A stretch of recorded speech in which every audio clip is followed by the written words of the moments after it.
Assalamualaikum warahmatullahi wabarakatuh. Di sini saya Tri Mayasari dengan NIM 104218 ingin memenuhi tugas UAS mata kuliah perbandingan sistem ekonomi yang berjudul Konsumsi, Produksi, dan Distribusi dalam Sistem Ekonomi dengan dosen pengampu Bapak Muzakir Ilyas MESY.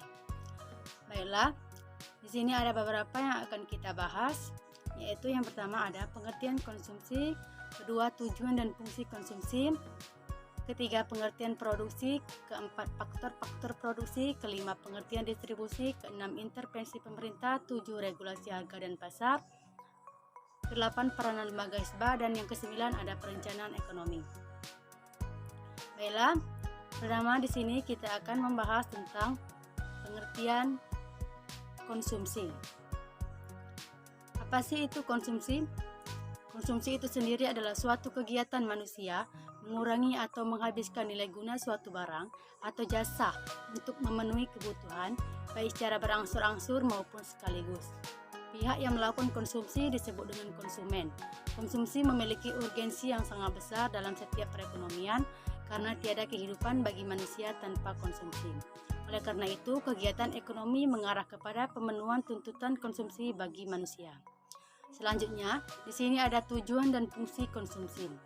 Di sini ada 3 tujuan dan fungsi konsumsi. Yang pertama, menghabiskan atau mengurangi nilai guna suatu barang sekaligus. Kedua, mengurangi nilai guna suatu barang dan jasa secara bertahap. Dan yang ketiga, mendukung aktivitas produksi. Tujuan ini sangat penting dalam jalannya sebuah konsumsi. Selanjutnya, kita akan membahas tentang pengertian produksi. Produksi adalah suatu kegiatan yang menciptakan, menghasilkan, atau bahkan menambah nilai guna terhadap suatu barang atau jasa untuk memenuhi kebutuhan oleh orang atau badan yang biasa disebut dengan produsen. Produksi juga bertujuan untuk memenuhi kebutuhan manusia dalam mencapai sebuah kemakmuran. Selanjutnya, sini kita akan membahas tentang faktor-faktor produksi. Di sini ada 3 faktor produksi, yaitu yang pertama ada modal atau kapital, yang kedua tenaga kerja, dan yang ketiga kemampuan keterampilan atau skill. Ketiga faktor ini sangat penting dalam sebuah jalannya produksi. Selanjutnya, yaitu pengertian distribusi.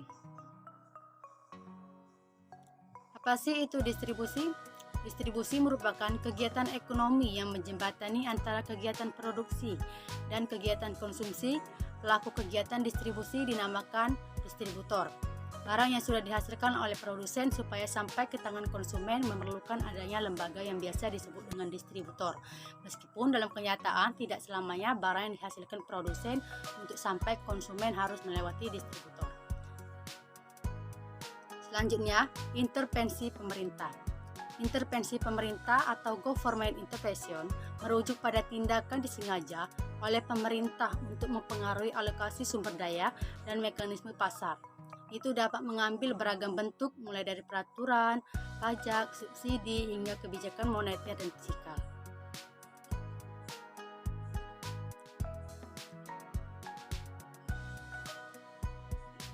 Selanjutnya, di sini yaitu regulasi harga dan pasar.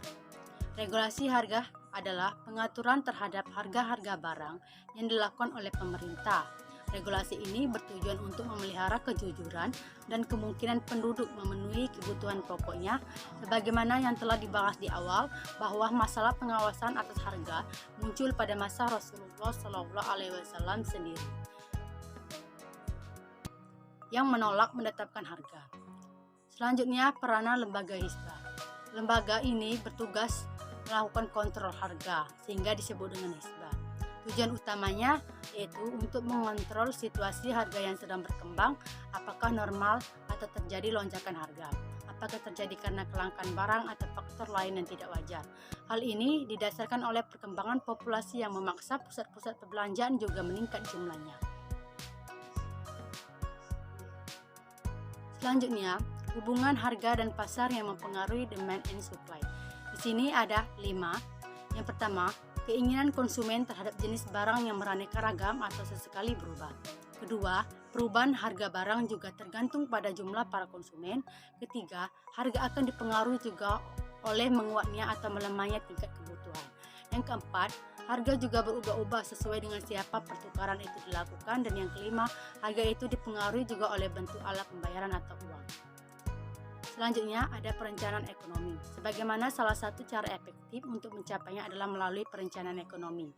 Karena perencanaan ekonomi adalah mekanisme alokasi sumber daya yang berlawanan dengan mekanisme pasar, sebagaimana mekanisme koordinasi dalam sosialisme. Perencanaan ekonomi menggantikan pasar faktor dan didefinisikan sebagai alokasi langsung sumber daya yang berlawanan dengan alokasi tidak langsung dari mekanisme pasar. Baiklah, mungkin itulah hasil pemaparan dari saya. Jika banyak kurangnya, saya mohon maaf. Jika ada kelebihan, itu datangnya dari Allah. Saya akhiri. Wabillahi wal hidayah. Wassalamualaikum warahmatullahi wabarakatuh.